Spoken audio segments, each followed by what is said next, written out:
गिरगाव आणि दादरमध्ये रात्री लागले राज ठाकरे आणि आदित्य ठाकरेंचे एकत्रित फोटो असलेले बॅनरवरून दोघांनाही दिल्या वाढदिवसाच्या शुभेच्छा। आगामी स्थानिक स्वराज्य संस्थांच्या निवडणुका भाजप आणि मित्रपक्ष महायुती म्हणून एकत्रितपणे लढणार, मुख्यमंत्री देवेंद्र फडणवीसांची घोषणा। संजय शिरसाट यांनी पदाचा गैरवापर करून 30 कोटींची जमीन 1 कोटी 10 लाखाला घेतली, इम्तियाज जलील यांचा गंभीर आरोप, तर शिरसाट यांचं जलील यांना प्रत्युत्तर।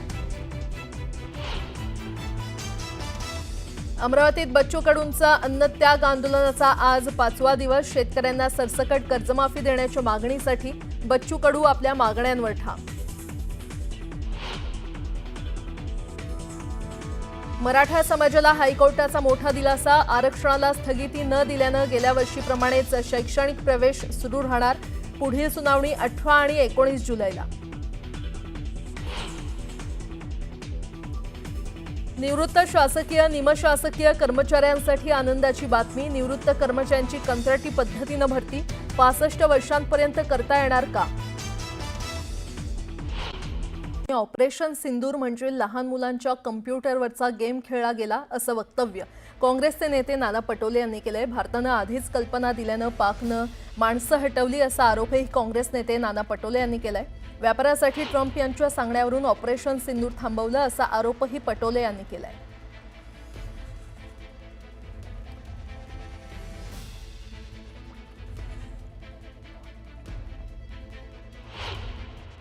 व्यापार के लिए ऑपरेशन सिंदूर रोका गया। अमेरिका के राष्ट्रपति ट्रम्प ने और एक बार नहीं एक डजन बार कहा है कि हमने दोनों देशों को धमकाया है कि हम तुम्हारा व्यापार बंद कर देंगे और इसलिए आप युद्ध विराम करना चाहिए, और उन्हीं के इशारे पे ये ऑपरेशन सिंदूर रोका गया। विदेश मंत्री ने जो वक्तव्य किया उसमें भी एक बात स्पष्ट हुई कि पहले ही पाकिस्तान को बताया गया कि हम कौन से जगह में टारगेट कर रहे हैं, वहाँ से आपके लोगों को हटा दो। तो इसका मतलब है कि कंप्यूटर में जो छोटे बच्चे गेम खेलते हैं वो गेम खेला गया, और जो आतंकवादियों ने हमारी बहनों का सिंदूर छीना था उनके बारे में देश के प्रधानमंत्री ने क्यों नहीं बात रखी, ये भी सवाल देश की जनता के सामने है। आणि बातमीपत्रामध्ये आता पुन्हा एकदा बातम्या पाहूयात वेगवान स्वरूपात।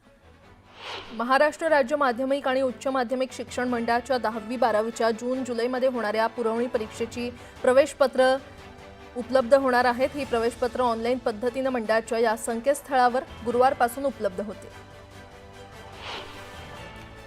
हेडलाईट नादुरुस्त झालेले असताना रात्रीच्या वेळी एसटी बस अंधारात धावल्याची धक्कादायक घटना देवळा कळवण या मार्गावर घडलेली आहे। रस्त्यावरून जाणाऱ्या कारमधील प्रवाशानं याचा व्हिडिओ काढून सोशल मीडियावर व्हायरल केलाय। या घटनेमुळे जुनाट झालेल्या एसटीचा प्रश्न पुन्हा ऐरणीवर आलाय। चिपळूणमधील खेरडी बाजारपेठेत पैसे देण्याच्या वादातून राडा झाला। भाजी घेतली आणि पैसे अंगावर फेकल्यानं हा वाद झाला। दरम्यान पोलिसांनी हस्तक्षेप करून वाद मिटवला। भारत गौरव यात्रेअंतर्गत प्रथमच धावलेल्या छत्रपती शिवाजी महाराज सर्किट ट्रेनमधील 700 पर्यटकांनी शिवनेरी किल्ल्याला भेट दिली। यावेळी छत्रपती शिवाजी महाराजांच्या जयघोषानं किल्ले शिवनेरी दुमदुमून गेलं होतं।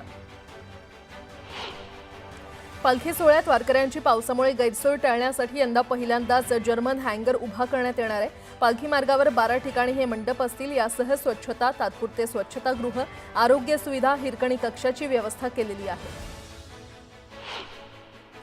आदिवासी बहुल यवतमाळ जिल्ह्याच्या कोलाम पोडावर सध्या गाव बांधणीचा उत्सव सुरू असून गावातील कुणीही बाहेर जाणार नाही किंवा बाहेरचा कुणीही 5 दिवस आत येणार नाही असा कडक नियम गाव बांधणी दरम्यान पाळला जातो। नियम तोडणाऱ्याला दंड आकारण्यात येतो। तर यावेळी पोडावर अहोरात्र नृत्य, गाणी आणि मनोरंजनाचा आनंदोत्सव असतो।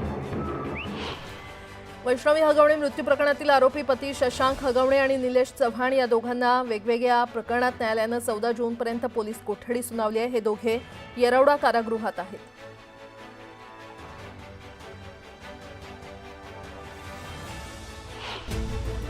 तुळजाभवानी मंदिर परिसरात तंबाखू आणि तंबाखूजन्य पदार्थांचं सेवन करून थुंकणाऱ्या 8 पुजाऱ्यांवर मंदिर संस्थांना कडक कारवाई करण्याची भूमिका घेतली आहे। मंदिराच्या शिस्तीला बाधा निर्माण करणाऱ्या अशोभनीय वर्तनामुळे संबंधित पुजाऱ्यांना कारणे दाखवा नोटीस बजावण्यात आली आहे। या पुजाऱ्यांना 3 महिन्यांसाठी मंदिर प्रवेश बंदीची कारवाई होण्याची शक्यता निर्माण झाली आहे। संबंधित पुजाऱ्यांनी मंदिर परिसरात तंबाखूजन्य पदार्थ खाऊन थुंकल्याचं सीसीटीव्ही फुटेजमध्ये दिसलं होतं। त्यामुळे मंदिर प्रशासनानं तातडीनं दखल घेत संबंधित पुजाऱ्यांना नोटीस बजावलेली आहे।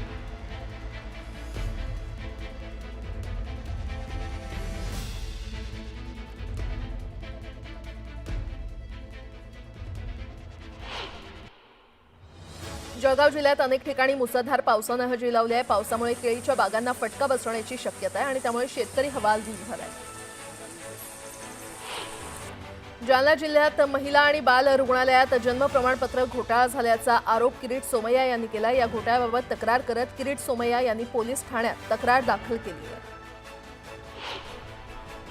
जालना शहरासह जिल्ह्यात ठिकठिकाणी वादळी वाऱ्यासह जोरदार पावसानं हजेरी लावली। पुढील 5 दिवस जिल्ह्यात पावसाचा येलो अलर्ट हवामान खात्यानं जारी केलाय।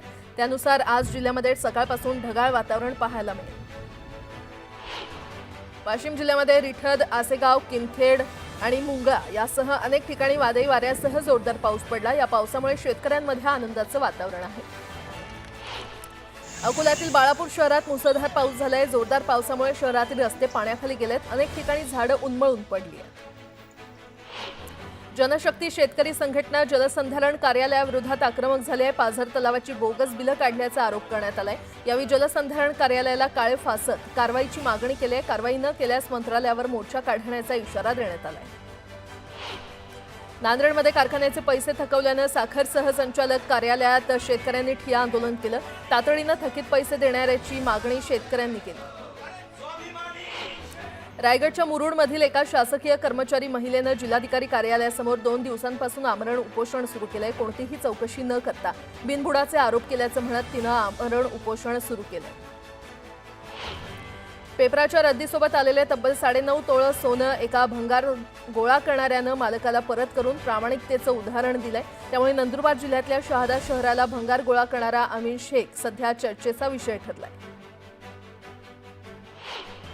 पुण्यातील नवीन स्कूल बस नियमावली पोलीस आयुक्तांनी जाहीर केली आहे। त्यानुसार प्रत्येक बस आणि इतर वाहनात सीसीटीव्ही लावणं अनिवार्य करण्यात आलेलं आहे। शाळेच्या बसमध्ये 6 वर्षांखालील मुलांची ने-आण करण्यासाठी महिला कर्मचाऱ्यांची नियुक्ती करावी। तसंच सर्व कर्मचाऱ्यांची पोलीस पडताळणी करून घ्यावी अशी नियमावली जारी करण्यात आली आहे। राजकोट किल्ल्याच्या परिसरात छत्रपती शिवाजी महाराजांच्या आरमाराची यशोगाथा सांगणारं भव्य संग्रहालय, प्रदर्शन आणि पर्यटन केंद्र उभारण्याचा निर्णय उपमुख्यमंत्री अजित पवार यांच्या अध्यक्षतेखाली मंत्रालयात झालेल्या बैठकीत घेण्यात आला।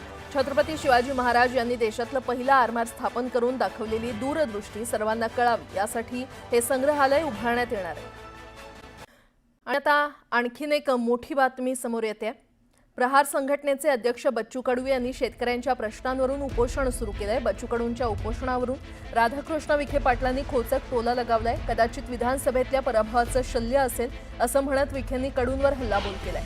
त्याचबरोबर त्यावर विखे पाटील हे कधी शेतकऱ्यांचे झाले का, त्यांना शेतकरी कधी समजला का, असा सवाल बच्चू कडू यांनी केलाय। मला वाटतं बच्चू कडू हे त्या सरकारमध्ये एक मंत्री म्हणून राहिलेले आहेत, आमदार राहिलेले आहेत। आज त्यांचा पराभव झाला विधानसभा निवडणुकीत, त्याचं त्यांनी शल्य असेल मला माहीत नाही। परंतु मला वाटतं त्यांनीसुद्धा आता अधिक लोकाभिमुख काम करण्यासाठी वेळ खर्चित करावा उपोषण करण्यापेक्षा। त्यांच्याबद्दल मला सहानुभूती, माझे मित्र आहेत ते, मला त्यांना सल्ला आहे की हे उपोषण सोडून द्यावं। सरकारची भूमिका अतिशय स्पष्ट आहे, त्यात कुठल्याही सरकार मागे जाण्याचा प्रश्न नाही।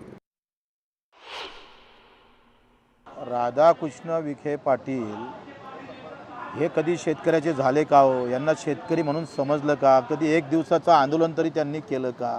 विरोधी पक्ष नेते असताना त्यांचा आवाज किती दाबला होता फडणवीस साहेबांनं, पुऱ्या महाराष्ट्रानं पाहिलेलं आहे। ते काय आमच्यावर बोलणार आहे? मी राज्यमंत्री असताना मी शेतकऱ्याच्या आंदोलनासाठी 2 व्हीलरनं गेलो होतो पंजाबला। यांना माहीत नसेल कदाचित। 11 दिवस उपोषण केलं होतं जेव्हा पहिल्यांदा निवडून आलो होतो। एक मोठी बातमी, मोसमी पाऊस येत्या 3 ते 4 दिवसात पुन्हा सक्रिय होण्याची शक्यता आहे। कोकण आणि गोवा इथे 13 ते 15 जून दरम्यान मुसळधार पाऊस पडण्याची शक्यता असल्याची माहिती हवामान खात्यानं दिलेली आहे। तर मोसमी पावसाच्या मार्गक्रमणासाठी अनुकूल वातावरण निर्मिती होण्याची शक्यता येत्या 3 ते 4 दिवसात आहे. त्यानुसार मध्य महाराष्ट्रात 12 जून रोजी, मराठवाड्यातील काही भागात 12 ते 14 जून दरम्यान पाऊस पडण्याची शक्यता आहे. कोकण, गोवा इथे 12 आणि 15 जून दरम्यान मुसळधार, तर 13-14 जून रोजी अतिमुसळधार पाऊस पडण्याची शक्यता आहे. मध्य महाराष्ट्रात 13 ते 15 जून दरम्यान मुसळधार पाऊस पडण्याची शक्यता आहे.